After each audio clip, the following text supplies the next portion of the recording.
Baik, kalau saya diagnosa rumus langit itu agak menyakitkan karena kita mengajari mencari solusi itu tidak di luar tapi di dalam. Tidak ada jalan keluar sebelum beres jalan ke dalam. Rumus langit mengajari jalan ke dalam. Karena arahnya nanti at-taibun, supaya seseorang bisa bertobat dari persoalan yang dia hadapi. Kadang-kadang seseorang belum mengerti persoalan dia disebabkan karena dosa jenis apa. Saya katakan, jika berurusan dengan rizki, innar rajula la yuhramu rizqa bi khati'atin. Memang seseorang itu bisa dihambat dari jatah rizkinya sendiri. Dalam catatan Lauhul Mahfuz itu sudah ada. Tetapi dia dihambat dari jatah rizkinya sendiri disebabkan karena dosanya. Dan dosa berkaitan dengan rizki, yang pertama itu zina.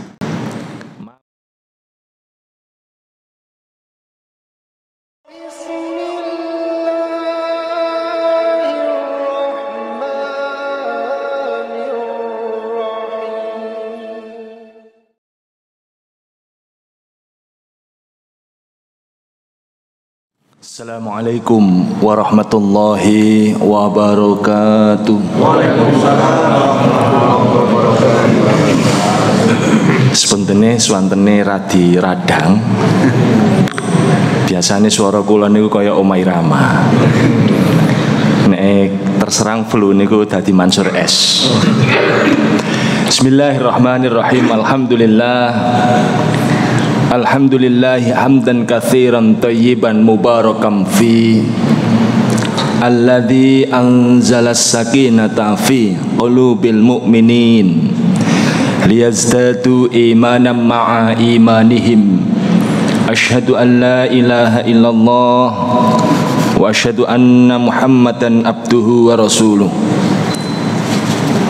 Allahumma salli wa sallim ala nabiyyina wa habibina Muhammadin wa ala alihi wa ashabihi ajmain, amma ba'du.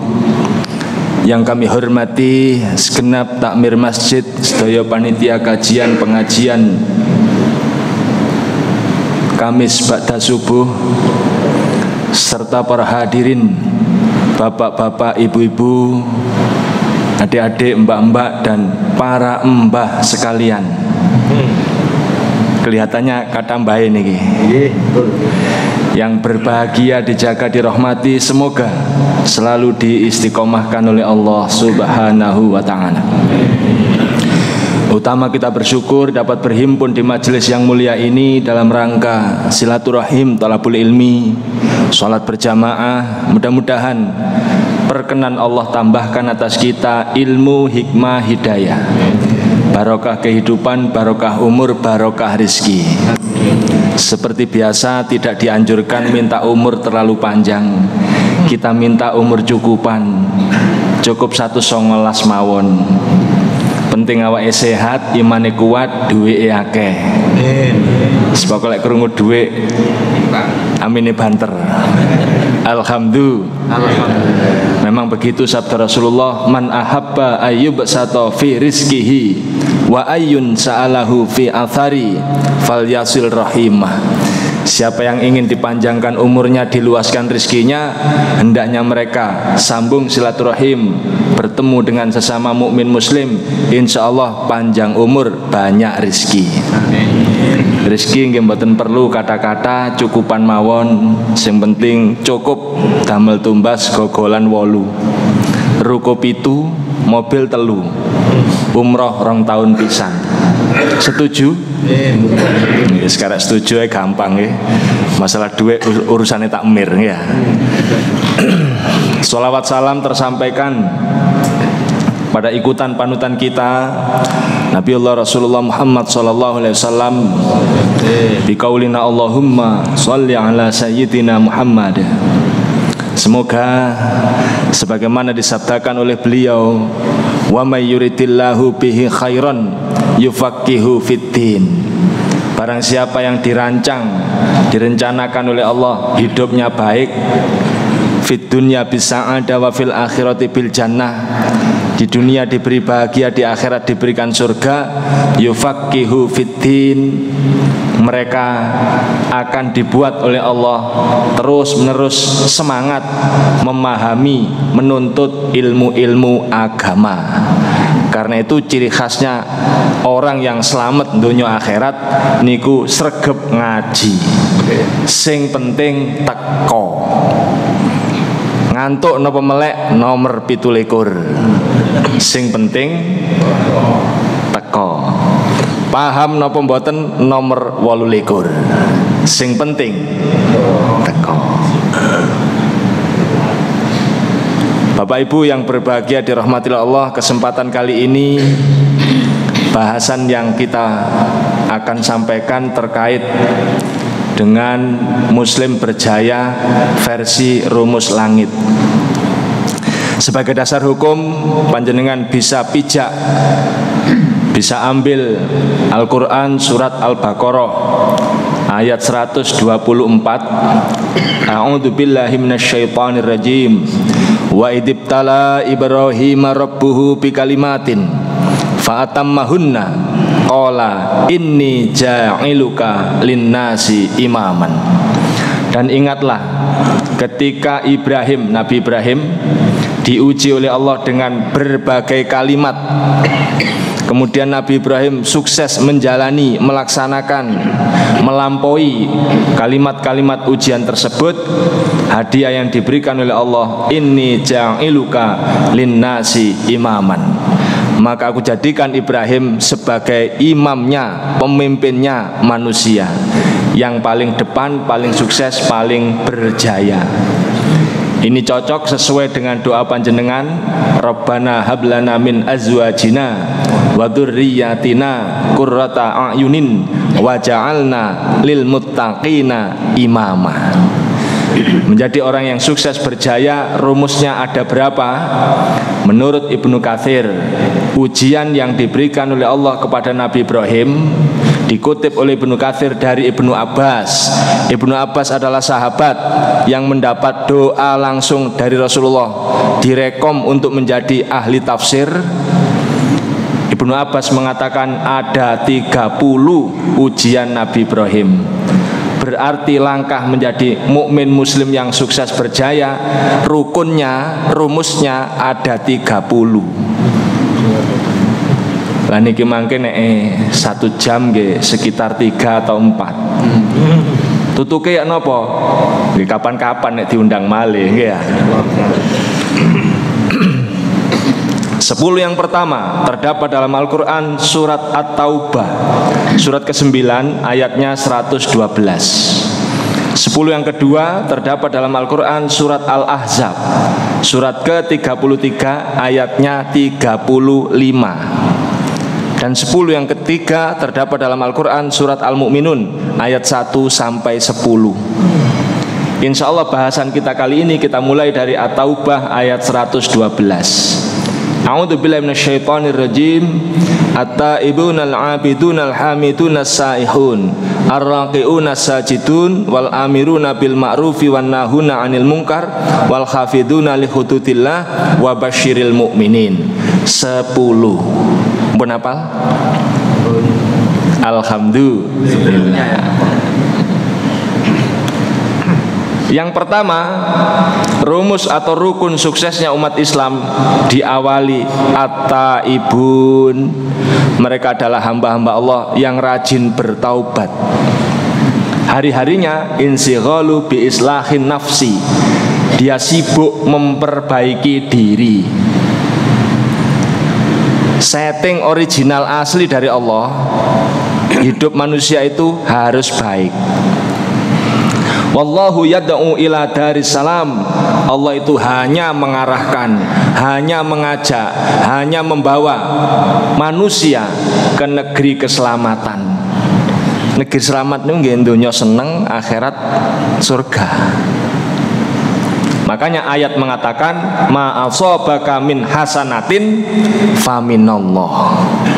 Sesungguhnya semua yang baik-baik, yang menyenangkan, yang menggembirakan, yang membahagiakan, faminallah, itu semua dari Allah. Adapun wama asabaka min sayyi'atin, sesuatu yang buruk yang menimpamu membuat hatimu sedih, susah, menderita, famin nafsik, itu tidak lain tidak bukan dari perbuatan tanganmu sendiri. Niku menurut Allah. Mangkane nek enten tiyang sanjang pancen kula niki ujiane kathah. Ternyata settingane ujian niku kisah akhirnya harus wabasyiris sabirin. Ada berita gembira untuk orang-orang yang diuji dan mereka bersabar. Syaratnya mboten kecantol dosa. Yang gawat adalah ketika seseorang diperingatkan ternyata dia merasa diuji, pintu keluarnya salah. Kalau orang itu diuji memang pintu keluarnya sabar, disabari saja selesai, wabasyiris sabirin. Tetapi kalau orang itu ditegur, diperingati, kemudian bersabar, tertutup pintunya, salah pintu. Karena pintu yang benar bagi dia adalah waman a'radha an dzikri fa innalahu ma'isatan dongka. Dia ini sedang disempitkan hidupnya oleh Allah. Jangan merasa diuji. Kalau sudah disempitkan, pintu keluarnya ada dalam Al-Quran surat As-Sajdah ayat 21. A'udzubillahi minasyaitonirrajim wala nudhiqannahum minal adzabil adna dunal adzabil akbar la'allahum yarji'un. Dawuhipun Allah, aku mengambil siksa dari akhirat sedikit sepersekian persen, aku timpakan kepada manusia-manusia yang berdosa di dunia. Apa misi dari masalah itu? La'allahum yarji'un, supaya mereka bertaubat. Itu jamak takfir, tandanya wawu. Berarti yang salah itu memang banyak, tapi yang bisa bertobat dan diterima jumlahnya juga banyak. Kok kedap-kedip sampean? Niki ngaji perkenalan nih. Kula niki wong Gedhek. Gedhek niku Mojokerto Utara. Lere Kali Brantas. Jenengan nek menuju arah Lamongan kemungkinan besar lewat mriku. Monggo menawi mampir. Bu, tasik melek. Ben melek kula critani mawon. Di Kecamatan Soko ada seorang laki perempuan suami istri. Kemana-mana ngaji dia hadir. Pokok tung pengajian berangkat, tung pengajian berangkat. Potongan orang soli. Istrinya jilbab besar, potongan orang solihah. Pada waktu saya buka konsultasi untuk Rumus Langit hari Selasa hari Jumat, beliau hadir. Saya tidak menduga orang sesoleh ini kok bisa tertimpa masalah. Baik, saya buatkan periodisasinya. Jadi masalah itu ada waktunya, Pak, ada periodisasinya. Periode tahun mengikuti periodisasinya Nabi Yusuf. Nabi Yusuf itu hidup 7 tahunan. 7 tahun pertama, 7 tahun kedua dapat musibah, dimasukkan sumur. 7 tahun ketiga, 7 tahun keempat, umur 28 dapat musibah lagi, difitnah, berzina, masuk penjara. Berapa tahun di penjara? 7 tahun. Kenapa kok lama? Karena orang yang sebenarnya sudah kenal dan tahu keahliannya Nabi Yusuf sebagai penakwil mimpi itu oleh Allah dibuat lupa, sehingga sempurna 7 tahun. Lantas kemudian beliau begitu keluar dari penjara langsung naik dari orang tahanan. Kata Bang Haji Omar Iraman narapidana. Enten judulnya niku. Nanti pireng sampean. Dari narapidana menjadi menteri bendahara negara sekaligus menteri sosial. 7 tahun dalam keadaan Mesir dan negara-negara lain masih stabil. Lantas kemudian di 7 tahun berikutnya ketika beliau sudah berumur 42 menuju 43, kemenangan sudah diraih. Saudaranya yang dulu memasukkan sumur datang sebagai orang yang kalah, meminta-minta. Beliau sudah bisa bertemu dengan ayahnya. Ayahnya yang waktu itu tidak bisa melihat, begitu mencium bau dari bajunya Nabi Yusuf, kembali penglihatannya. Dan kemudian beliau menjadi menteri sampai bertemu dengan ayahnya dalam kurun waktu yang masih sangat panjang. Hidup berbahagia, 7 tahun periodisasinya. Jatuh bangunnya seseorang biasanya 7 tahunan. Datanglah beliau ngomong kepada saya, Ustadz, saya ini masalahnya di ekonomi. Selama 7 tahun saya menikah itu belum pernah dapat pekerjaan yang waktunya panjang. Nah selama ini hidup dari mana? Istri saya guru playgroup. Jadi makan kami ditopang dari gajian istri saya yang guru playgroup swasta. Berapa gajinya? 250.000. Hari seperti ini 250.000. Oh nggih. Baik. Kalau saya diagnosa rumus langit itu agak menyakitkan karena kita mengajari mencari solusi itu tidak di luar tapi di dalam. Tidak ada jalan keluar sebelum beres jalan ke dalam. Rumus langit mengajari jalan ke dalam. Karena arahnya nanti at-taibun, supaya seseorang bisa bertobat dari persoalan yang dia hadapi. Kadang-kadang seseorang belum mengerti persoalan dia disebabkan karena dosa jenis apa. Saya katakan jika berurusan dengan rizki, innar rajula la yuhramu rizqa bi khati'atin. Memang seseorang itu bisa dihambat dari jatah rizkinya sendiri. Dalam catatan Lauhul Mahfuz itu sudah ada. Tetapi dia dihambat dari jatah rizkinya sendiri disebabkan karena dosanya. Dan dosa berkaitan dengan rizki, yang pertama itu zina. Ma min dambin ba'da syirki a'dhamu indallah min nutfatin wada'aha fi farjin la yahillu lahu. Tidaklah ada dosa setelah syirik, urutan kedua dosa besar setelah syirik adalah seorang laki-laki yang menumpahkan nutfah ke dalam rahim seorang perempuan yang tidak halal baginya. Itu berarti zina. Tapi karena ini orang ngaji di mana-mana hadir dan saya hafal betul wajahnya, maka saya tidak tega. Rumus yang ini saya simpan. Yang saya tanyakan kemudian yang kedua, apa itu durhaka orang tua? Saya tanya, di rumah panjenengan hidup bersama atau sendirian berdua? Oh kami bertiga Ustaz. Siapa saja? Saya, istri, ibu. Ibu siapa? Ibu mertua apa ibu kandung? Ibu kandung. Baik, pertanyaannya, siapa di rumah itu yang masak? Halo? Bu? Kok mulai ono sing tersinggung ya tadi? Terus beliau mengatakan, Ustaz, istri saya masak, ibu saya masak. Saya makin curiga. Hanya bertiga, 2 wanita kok masak dua-duanya. Saya dalami lagi, lah kenapa kok masak dua-duanya? Nah ini katanya dia. Kesimpulan ini yang saya ambil. Kata beliau, sebab ibu kulo cerewet pun cukup. Sudah ketemu. Jadi begitu panjangnya panjenengan menyimpan perkataan ini, panjenengan lebih kecewa kepada ibu daripada mencari solusi yang lain, maka panjenengan ini sudah terkena yang disebut dengan uququl walidain atau durhaka kepada orang tua. Makanya tipologinya, kalau dosa itu penyebab dihambatnya rizki itu karena orang tua, itu memang sumber rizkinya saja sulit didapat.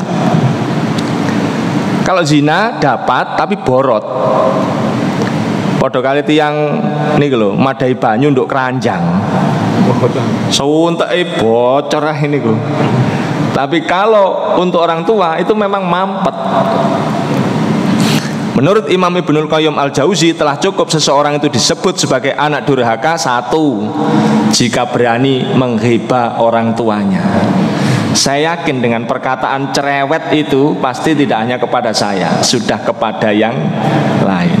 Yang kedua, membiarkan orang tua menangis dalam hati. Yang ketiga, ketika seseorang menyimpan jasa orang tuanya. Jadi menyimpan itu maksudnya dia punya rumah bagus, mewah, mega, ditanya orang, sampai masih muda kok bisa bikin rumah sebagus ini? Oh iya, ini tabungan saya yang dimakan setiap hari dari gaji istri. Jadi yang dia kisahkan itu jasa dirinya dan istrinya. Padahal itu rumah berdiri di atas tanah orang tua. Itu namanya menyimpan, dan itu sudah durhaka. Sebaiknya kalau ditanya seperti itu, oh nggih, alhamdulillah kula mboten nyicil tanah, sebab tanah warisan orang tua. Kudune ngono. Halo? Tasik melek? Alhamdulillah. Lantas kemudian berarti bagaimana Ustadz? Ya harus minta maaf. Sungkan Ustadz. Loh, mbak wong tua dhewe kok sungkan?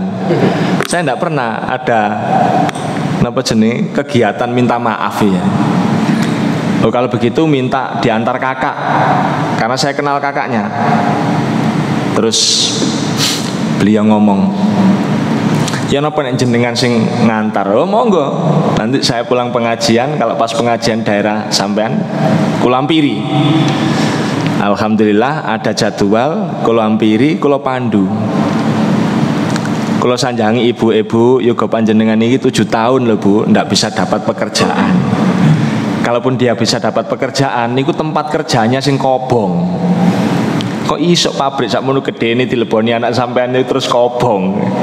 Mesti mboten beres juga sampean iki. Nah, salah satu pemicunya itu durhaka orang tua. Selama ini mungkin komunikasi kalian panjenengan kirang sae. Nyuwun tolong diridani Bu, dimaafkan putrane niki. Begitu minta maaf, sudah dimaafkan, saya pulang. Besok hari saya ditelepon, Ustadz, alhamdulillah, ada apa? Teman saya dari Jogja, dulu teman kuliah, melihat ada prospek jualan laptop komputer di Mojokerto. Saya diminta mencari tempat untuk dibangun jualan komputer dan laptop berikut printer. Nanti selesai membangun, langsung saya yang mimpin. Jadi begitu minta maaf pada orang tuanya, besok sudah jadi kepala proyek pembangunan dan dirancang jadi direkturnya toko. Alhamdulillah. Rupanya begitu seseorang bertaubat, Allah berkenan menarik masalahnya. Misi masalah telah selesai, ditarik. La'allahum yarji'un. Untuk apa seseorang diperingati lagi? Dia sudah tahu arahnya menuju Allah. Bapak Ibu yang dirahmati Allah, karena itu tidak ada orang yang hidupnya ruwet kecuali dia sendiri yang menciptakan wadahnya. Wa man a'rada an dzikri fa innalahu ma'isatan dhanka.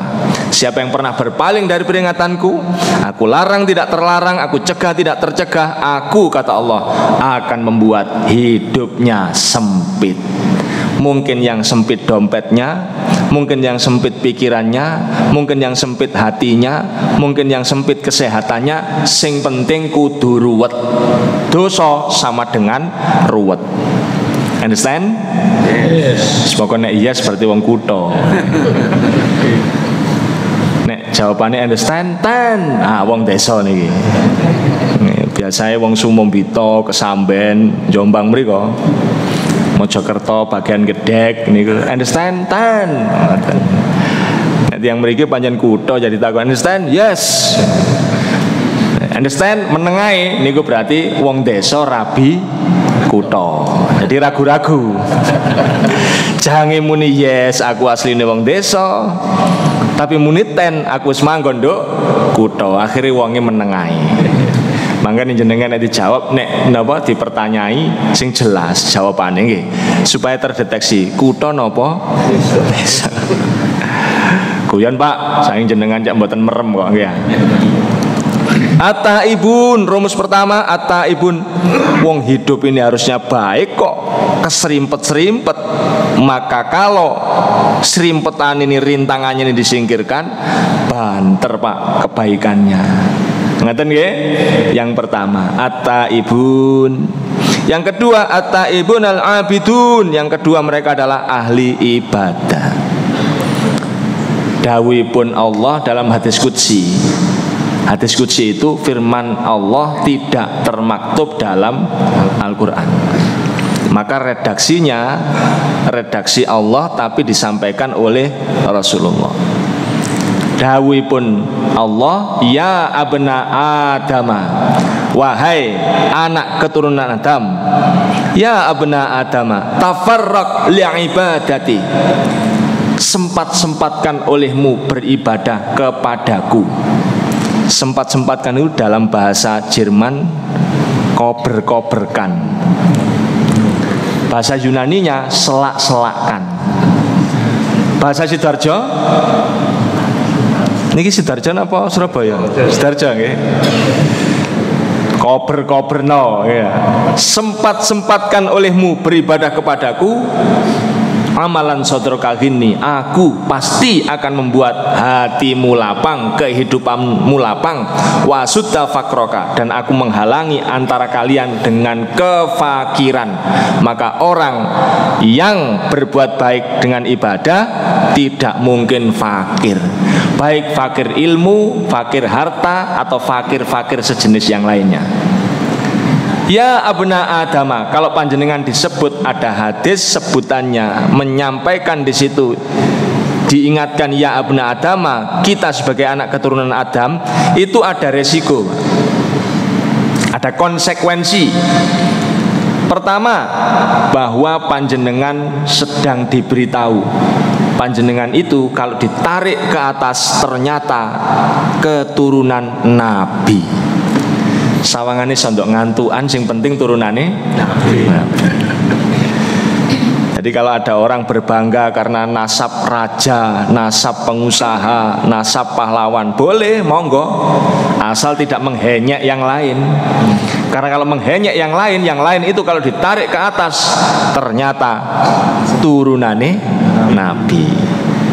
Jadi sampean wis sontok gaya titik mboten napa, sawangane ngene dhewe ya turunane Nabi rek gari kotok ngono. Tapi resiko yang kedua, begitu panjenengan sudah disebut ya abna Adama, ingat Nabi Adam itu alamat aslinya bukan di bumi, tapi alamat aslinya Nabi Adam di surga. Ini menandakan bahwa panjenengan semuanya diminta untuk berupaya bisa kembali ke alamat yang asli. Sekaligus jangan berbangga-bangga ketika punya alamat di dunia yang alamatnya keren. Karena perumahannya besar, rumahnya gede-gede, bagus-bagus. Begitu ditanya, menyebut nama perumahan itu dengan percaya diri. Sebenarnya itu adalah alamat palsu. Si bener ayu ting ting, alamat palsu. Tapi panjenengan nek disensus nggih mboten usah kemesok. Bu, alamatnya mana Bu? Asli apa palsu? Waduh. Yang asli ya Bu? Oh asli saya di surga. Ya kalau gitu yang palsu. Jadi wong mikir ngene, wong kok entuk waki ngene. Kemesok nih jenenge. Nggih niki sing asli, tapi dalam hati sampean nggih eling gak sakjane ya palsu. Sing asli nduk surga. Supaya bisa sampai ke surga, kita semua harus punya alasan. Apa itu? Perbagus ibadah. At-taibunal abidun, ibadah itu berfungsi membawa kita ke alamat asli, sekaligus memperbaiki kualitas hidup di dunia, menjadi muslim berjaya. Semua ibadah punya dampak memperbaiki hidup. Maka kalau ada orang kok dari dulu napa? Kait biyen, ngertos kait biyen? Urip ngono ae. Napa? Ngono ae. Itu gitu aja. Pertanyaannya, ibadahmu sing apik apa? Atau kalau panjenengan bisa menyimpulkan kok urip nguna ngunu ae, berarti ibadah yo nguna ngunu ae. Karena semua ibadah, kata Allah dalam hadis qudsi, tafarraq li ibadati amalan sadroka gini, akan menjadikan seseorang bertambah kekayaannya, kaya hatinya, kaya pikirannya, kaya ilmunya, kaya hartanya. Wa asudda fakroka, dan pasti didinding dari kefakiran. Kula ceritani ya kayak niku ngaji niku ben mboten ngantuk kudu diceritani. Sebab kata tiyang niku dalile lali nek diceritani critane mboten lali. Dan itu dulu diterapkan oleh ulama-ulama pendahulu kita, penyebar agama Islam di tanah Jawa, yaitu Wali Songo. Sunan Kalijogo memang tidak mendalil. Beliau itu kalau mengatakan manfaat dari puasa, cukuplah dibuat animasi berupa wayang. Jadi wayang itu teknologi animasi pertama tingkat internasional di dunia. Sayang seribu sayang, banyak manusia yang memotret Wali Songo dari karomah dan kesaktiannya. Padahal para Wali Songo itu memiliki skill, keahlian, teknologi yang hari ini panjenengan kalau membedahnya begitu sangat terpukau. Maulana Malik Ibrahim ahli pertanian, bisa membendung sungai Leran sebelum ada besi. Kemudian dibuat oleh beliau lahan pertanian. Dengan lahan pertaniannya bisa nyumbang Majapahit. Pada waktu perang Paregreg, sawah rusak, Majapahit kelaparan, dikirim oleh Maulana Malik Ibrahim stok beras. Sehingga Maulana Malik Ibrahim disebut sebagai Wong Agung. Dakwanya dilindungi negara, walaupun beda agama.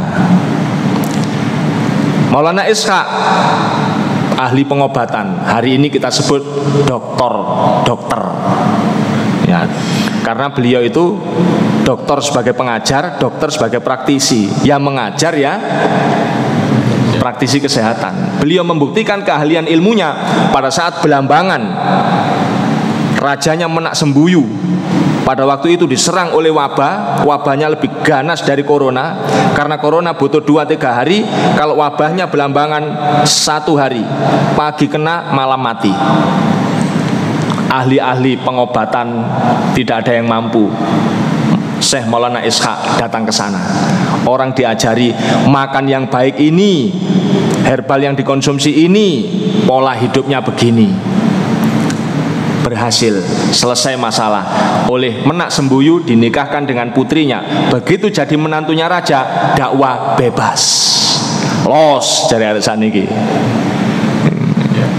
Sunan Giri tidak berhasil digempur oleh tentara Majapahit karena punya kemampuan diplomasi yang tinggi. Beliau ahli korespondensi. Kalau sekarang mungkin ya ahli diplomasi, ahli berkirim surat, ahli berdebat. Sehingga metafornya beliau ini dianggap sebagai orang yang punya keris kolom munyeng. Kolom itu kalam, kalam itu percakapan, atau kolam bisa bermakna pena, munyeng itu membingungkan. Sehingga orang yang berdebat dengan beliau, berkorespondensi dengan beliau, atau berdiskusi dengan beliau mesti kalah. Ngeluh. Itu metafor. Semua keris itu adalah simbol-simbol sosial, kecuali beberapa, di antaranya gandring, kalau itu memang ada. Tapi yang panjenengan kenal dengan kolom munyeng, yang panjenengan kenal dengan condong campur, panjenengan kenal dengan sengkelat, panjenengan kenal dengan apa malih?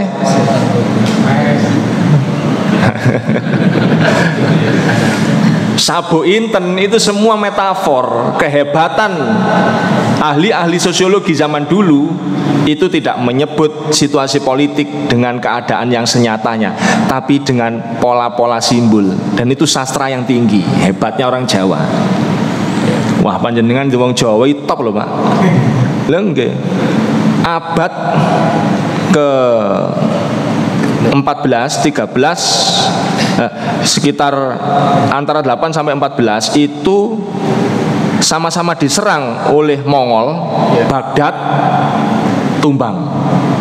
Mongol datang ke sini diwakili oleh Kubilai Khan. Ndak berhasil Pak, malah diakali sampai wong Jawa. Akhirnya Jaya Katuang tumbang, berdiri Majapahit. Jadi datangnya mereka ke sini justru membuat berdiri Majapahit. Kenapa Baghdad diserang, Irak diserang, tumbang. Gak angel lah ngalahno wong model Sidoarjoan ngeten iki. Sama ngene iki. Masya Allah, sakti luar biasa. Pon balik malih nggih, balik malih. Simbol keahlian para wali itu. At-taibun al-abidun, bahwa ibadah yang disimbolkan oleh Sunan Kalijaga misalnya puasa. Beliau tidak berdalil, cukup menceritakan bahwa ada simbol kemurkaan di muka bumi ini. Wujudnya adalah dosa muka. Dosa muka ada yang mengatakan orang yang berwajah 10, atau dosa murka adalah orang yang melakukan dosa besar 10 dosa besar dilakoni kabeh. Nggak bisa mati. Dipanah mboten tedas, ajian sembarang kalir mboten mempan, senjata apapun pusaka tidak ada yang mempan. Gini-gini dalam pewayangan disebut sakti mandraguna, gak tedas tapak paluning pandi sisaning gurindo, otot kawat balung wesi sum-sum kumbolo. Ngeten iki lek mboten wong desa angel ngeten. Apa yang dilakukan oleh Sunan Kalijaga? Beliau kemudian merubah kisahnya. Dari pakem aslinya yang namanya Rahwana dirubah menjadi Dasamuka, yang kemudian mengalahkan harusnya Rama tapi diganti An-Nu'man. An-Nu'man itu Hanoman dalam bahasa sana, diganti oleh Sunan Kalijaga menjadi An-Nu'man. An-Nu'man inilah yang diberi beban siam. Siam niku poso. Sehingga yang bisa mengalahkan Dasamuka adalah An-Nu'man, yang dia ini kemudian ngelekeri, melatih napa buntuti supaya isok dawa sampai bisa mengikat gunung. Kemudian gunung ini nanti yang digunakan untuk membunuh Dasamuka. Itu asyam maknanya puasa. Understand? Wah, harus mulai kutok kabeh niki ya. Wong-wong terus dadi ternyata sing iso ngalahno sembarang kalir iku siam. Waktu itu belum mengerti siam gunung siem ngoten. Terus sumpah Dasamuka, aku suatu saat bakal urip maneh nek ana wong nyunteki arak. Arak itu pun disebut oleh Rasulullah sebagai ibunya dosa. Orang itu kalau sudah minum minuman keras, dia berani berzina, dia berani membunuh, dia berani melakukan dosa-dosa yang lain. Pun cocok kali dalil. Nah, begitu suatu saat ngaji ini mulai rutin. Dulu kan Sunan Bonang itu punya handbook Van Bonang. Jadi kalau ngaji itu ada catatannya, Pak. Jadi takmir masjid lek pengen niru Sunan Bonang nggih, jenengan damel catatan. Oh, tanggal sekian bulan sekian yang ngaji ini temanya ini. Kok kedap-kedip sampean? Enten catatannya mboten? YouTube. Oh, YouTube. Begitu sudah ada pengajian rutin diterangkan, ya ayyuhalladzina amanu kutiba alaikumusiyam kama kutiba alal ladzina min qablikum la'allakum tattaqun. Loh, gunung siem, oh poso berarti. Sing iso ngalahno segala kemaksiatan itu puasa. At-taibun al-abidun. Itu caranya para wali menjelaskan tentang keutamaan ibadah. Pun saniki kula critani sing niku wau. Kula niku ngeten lho, dalili kenapa kok harus ada cerita. Jagani bae enten tiyang sing mboten apal dalile tapi eling ceritane. Itu ada orang, Pak, dari asli Surabaya, tinggal di Kecamatan Kutorejo, desanya Windurejo. Menandainya di Masjid At-Taqwa karena rumah beliau itu dekat pertigaan Masjid At-Taqwa. Saya suatu malam diminta ngisi walimah nikah. Begitu saya ngisi walimah nikah, ya baru kali itu ada orang mengundang orang dalam jumlah banyak. Jadi rumah beliau sampai pertigaan itu terop kabeh. Padahal biasanya terop nggih cukup sekitar 20-30 meter lah. Ini pun luas nih kalau di desa. Nah, beliau itu sak gang nih tutup kabeh. Gunakan mengundang orang walimah. Kalau sampai ujungnya orang itu nggak kelihatan. koyok modele riyoyo ngene. Selesai pengajian, selesai acara walimah, kula tidak segera pulang. Beliau saya tanya, "Pak, jenengan ini siapa? Kok ngundang tiang kewatah sangat?" Terus beliau buka sebelah ini kain penutupnya, dibuka ngeten. Tirainya, jadi tirai yang menutup terop dengan halaman lain itu. Ini kalau Ustaz, pabrik kula. Ini pabrik apa Pak? Pabrik kerupuk. Sing kula undang niki nggih masyarakat sekitar, nggih pelanggan-pelanggan, nggih pegawai-pegawai. Sik Pak, jenengan niki kak pabrik kerupuk kok sugih ngene. Niki ilmu pemasarane yo nopo? Apa kata beliau? Waduh, Ustaz kula mboten ngerti ilmu pemasaran, marketing. Wis pokoke ndamel disate ngoten mawon. Kula rasane ati, waduh, gak ngerti ilmu marketing kok iso ngene. Kula tutuk kena. Mulai curiga kula. Pak, berarti jenengan ini ngomong karyawan? Nggih. Wah, berarti jenengan ngerti ilmu manajemen, Pak. Goal OKR. Wah, mboten kenal Ustaz. Ngopo niku goal OKR niku lho, Pak. Kalau orang itu 1 tahun ingin memproduksi dalam jumlah sekian, dipasarkan jumlah sekian, menambah pendapatan sekian, niku namanya kan goal, tujuan akhir. Nah, nanti dari goal itu dipecah menjadi OKR, objektif key result. Artinya kalau 1 tahun begini 12 bulan itu targetnya berapa per bulan. Kalau per bulan sudah ketemu berarti bisa diketahui per minggu. Kalau per minggu sudah diketahui berarti bisa diketahui per hari. Kalau per hari diketahui berarti target per jamnya diketahui. Wah, mboten ngerti Ustaz. Wis mboten ngerti blas kula ngoten niku. Oke, kalau begitu berarti iki amalan langit. Nggih, amalan langit. Kula tanglet, Pak, nun sewu, jenengan nggak ada amalan nopo. Nah, ini yang mulai asing di masyarakat kita. Begitu tanya amalan, sawangannya kok sondok risi. Padahal sahabat-sahabat Rasulullah itu datang yang banyak ditanya ya amalan. Ya Rasulullah, amalan damel kula sing sae napa? Salat tepat waktu. Ya Rasulullah, amalan untuk saya apa? Berbakti orang tua. Ya Rasulullah, amalan untuk saya apa? La taghdab, ojo muring. Ya Rasulullah, amalan yang ditanya. Sampai datang sahabat, ya Rasulullah, murni ayam fauni Allahu bihi. Berikan pada saya pelajaran yang punya manfaat, mendapatkan harapan dan menyelesaikan masalah. Kata Rasulullah, alaika bisyam, poso. Jadi tanya amalan itu hal biasa. Makanya nek kula nganggep tanya amalan itu nggih nyunah. Halo? Nggih sunah. Karena Rasulullah melakukan, sahabat-sahabat melakukan. Kalau Rasulullah nggak setuju ditanya amalan, beliau diam. Atau mungkin akan lah posisi takon amalan-amalan. Nek gak tak ulangi, mbok gak takon. Oh, tapi sahabat itu tanya, saya bertanya, jenengan punya amalan nopo? Wah, kula sungkan Ustaz nek nyampe akan ngeten iki mboten riak ta. Oh mboten. Kalau panjenengan menyampaikan lalu ada orang yang mau meniru, maka mereka yang meniru pahalanya mengalir juga untuk panjenengan. Wah, nek niki menarik Ustaz lho, makanya jenengan cerita. Sekalian kula izin nanti saya kisahkan ke orang, walaupun nama panjenengan mungkin akan saya simpan. Nggih Ustaz, jadi ngeten. Beliau mau Pak nggih. Nah, beliau mengatakan begini, ngeten Ustaz, kula niku ngaji kan nggih, ndugi terus, selagi mboten repot. Pak Dasobo enten pengajian kula nyanyi, PUAP kula nyanyi, Ba'da Maghrib kula nyanyi. Tapi kula niki lalian. Napa? Lalian. Lalian niku maksudnya waktu disampaikan mantuk-mantuk, mungkin nduk omah. Lali. Waktu disampaikan mantuk-mantuk kayak paham ngoten, begitu ndok omah lali. Sawangane akeh sing kesindir.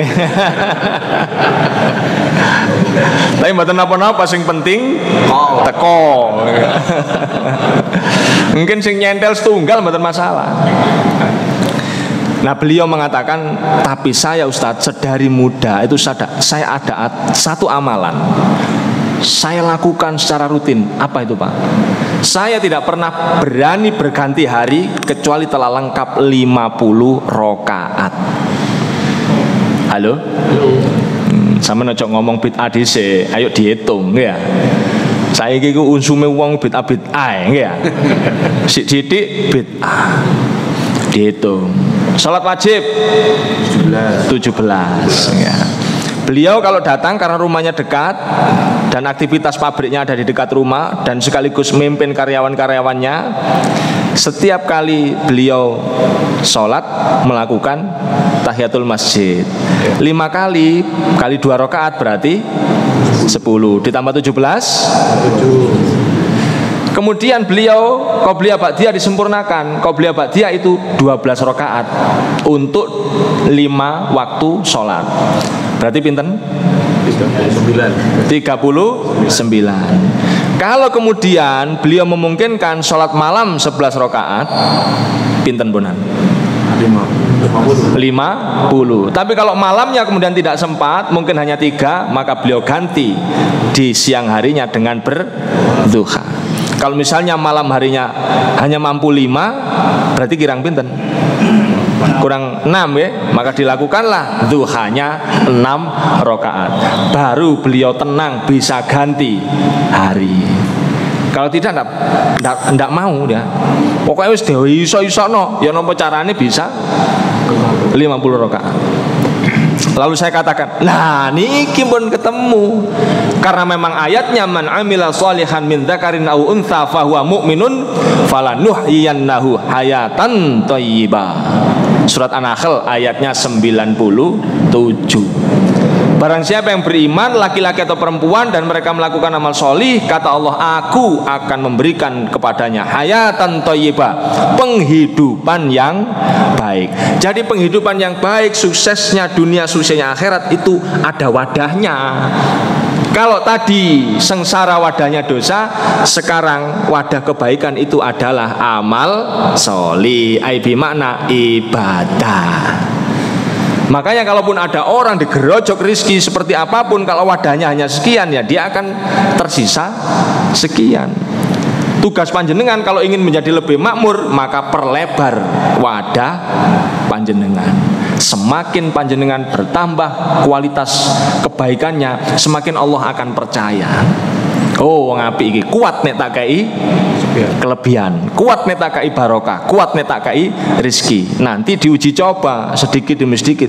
Begitu diberi sedikit demi sedikit mengalir iki keran yang baik, takmir pun akan mempertahankan.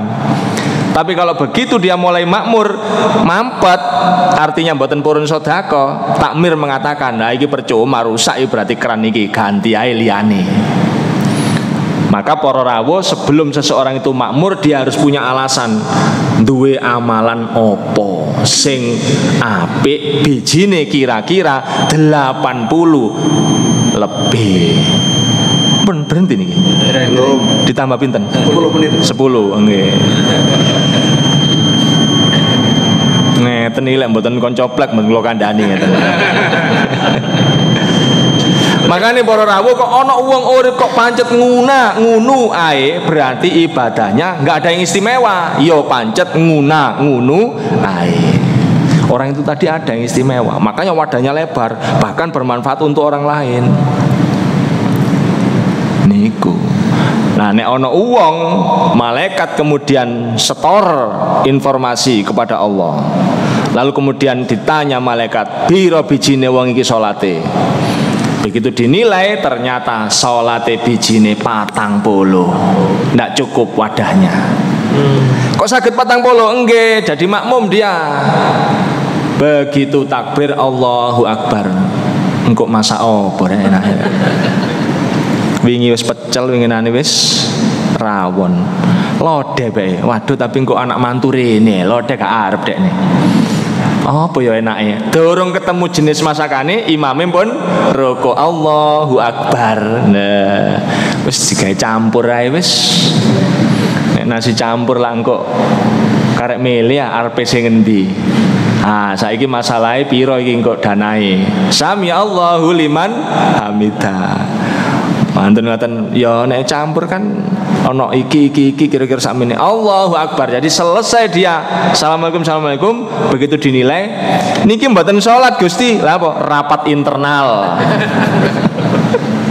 Wis kena biji mergo dekne jamak ya kena biji nggih. Di biji pinten Gusti? Wis 40 ae. Lho. Oh gak lulus, sholatnya gak lulus, bijine 40, gugur kewajiban. Coba sih geser, napa Gusti? Posone bijin. Poso Ramadhane ya napa? Ternyata poso Ramadhane wong ki lompuk-lompuk panganan. Begitu Ramadan tiba, siang hari muncul, sore hari jalan-jalan, yang dicari es, segala es dilompukno. Segala makanan camilan ditumbasi. Padahal nanti itu kena segelas pun mboten cukup. Jari malaikat, kesimpulannya apa iki? Kesimpulannya tiang ini poso ngenteni mangan Gusti. Berarti niki poso napa ya? Iki poso lumayan jenenge. Lumayan timbangane gak poso. Terus biji pinten? Ya wis 40 ae. Berarti kalau nilainya ndak ada yang bener, maka tidak ada wadahnya. Makane uripe pancet ngunu ae. Harus dicari apa ya hal yang bisa membuat Allah kersa milih panjenengan sebagai wadahnya berkah. Pak, tapi tiang niku Pak saged nyekolano anake. Loh, rezeki anaknya dengan ilmu bisa memang mendatangkan rezeki. Cuman biasanya kalau dia tidak punya amalan istimewa, begitu nyekolano anake mari rezekine seret maneh. Kuwata sing sanjang kula ngoten niku. Pengen niku nyekolaken yoga, nyekolaken yoga 3 sing tunggal mondok. Niku waktu nyambangi mawon butuh dana sak menten. Ngoten cukup. Sakniki mboten nyekolano, nggih mboten mondokno. Kok mobat mabit rasane ati amalane kurang gede wadahe. Dulu bisa seperti itu, kesetut kemuliaan ilmu.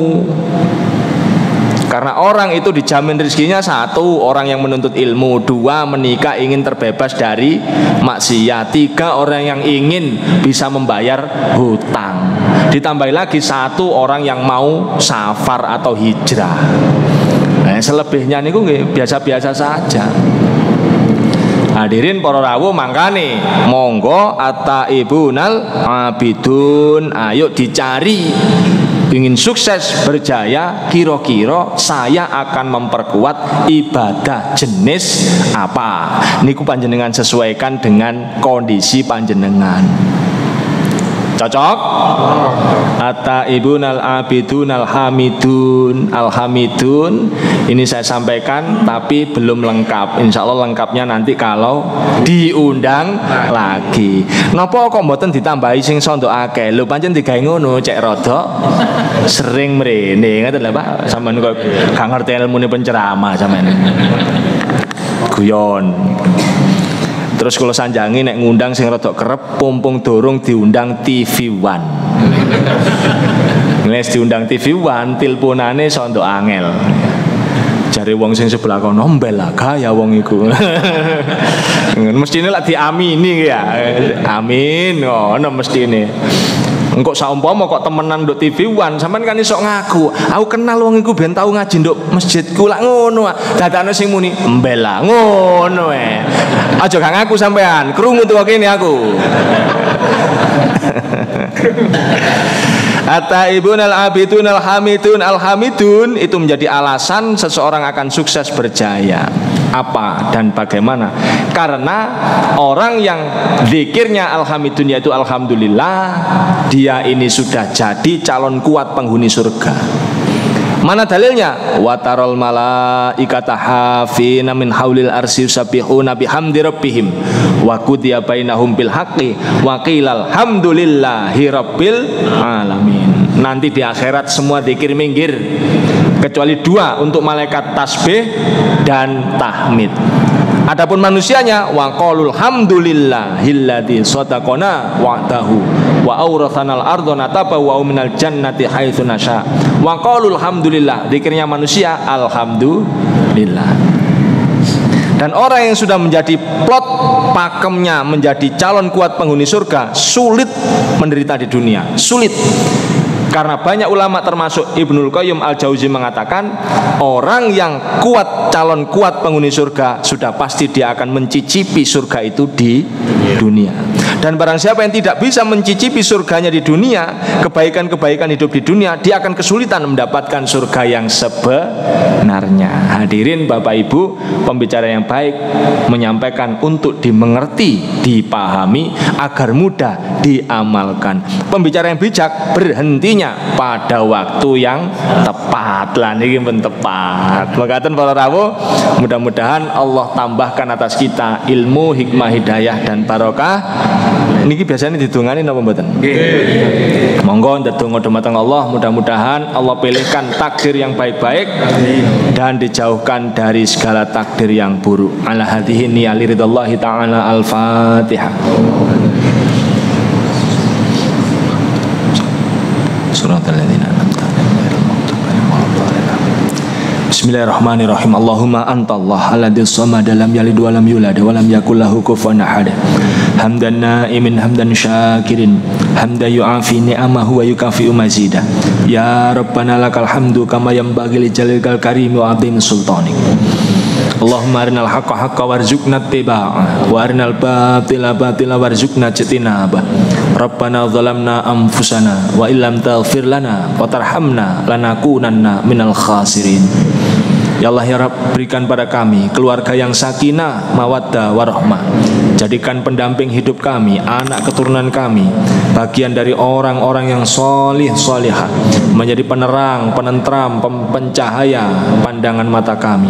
Rabbana hablana min azwajina wa dzurriyyatina qurrata a'yunin waj'alna lil muttaqina imama. Ya Allah, atas masalah persoalan apapun yang Engkau percayakan kepada kami, maka berikanlah jalan keluar yang mudah, karena apabila Engkau yang memudahkan, tidaklah ada satupun yang bisa mempersulitnya. Allahumma la sahla illa ma ja'altahu sahla wa anta taj'alul hazna idza syi'ta sahla. Ya Allah, berikan pada kami semua yang hadir majelis ini rezeki yang banyak, yang barokah, yang halal, bukan agar berbangga-bangga di hadapan manusia, tapi agar kami mampu memberi, berbagi, berinfak, bersedekah, berzakat, berwakaf, berkorban, berumrah, berhaji, membantu kaum kerabat kami juga berjuang di jalan agamamu. Allahumma nakfina bihalalika an haramika wa naghnina bifadlika amman siwaka. Ya Allah, perlindungilah kami dari segala mara bahaya, bencana, musibah, juga dari berbagai wabah, bala serta fitnah, karena apabila Engkau yang melindungi, tidaklah ada satupun yang bisa melukai, menyakiti atau mengalahkan kami. Na'udzu bikalimatillahi tammah min syarri ma khalaqa. Bismillahilladzi la yadurru ma'asmi syai'in fil ardi wala fis sama'i wa huwas samiul alim. Bismillahilladzi la yadurru ma'asmi syai'in fil ardi wala fis sama'i wa huwas samiul alim.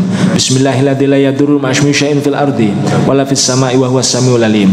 La ilaha illallah wahdahu la syarikalah, lahul mulku wal hamdu wa huwa ala kulli syai'in qadir. Ya Allah, atas siapapun yang pernah berjasa dalam kehidupan kami, sahabat-sahabat kami, guru-guru kami, saudara-saudara kami, yang terutama kedua orang tua kami, himpunkan segala kenikmatan, keindahan, kebahagiaan di kehidupan kami sekarang di dunia ini dan kehidupan kami kelak di akhirat.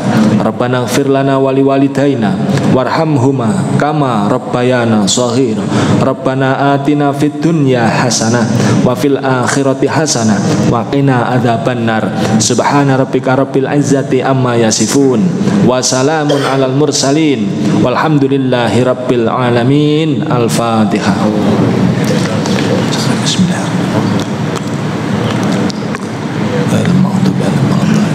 Amin ya rabbal alamin. Demikian yang bisa kami sampaikan. Segala khilaf mohon dimaafkan. Billahi taufiq wal hidayah. Wassalamualaikum warahmatullahi wabarakatuh.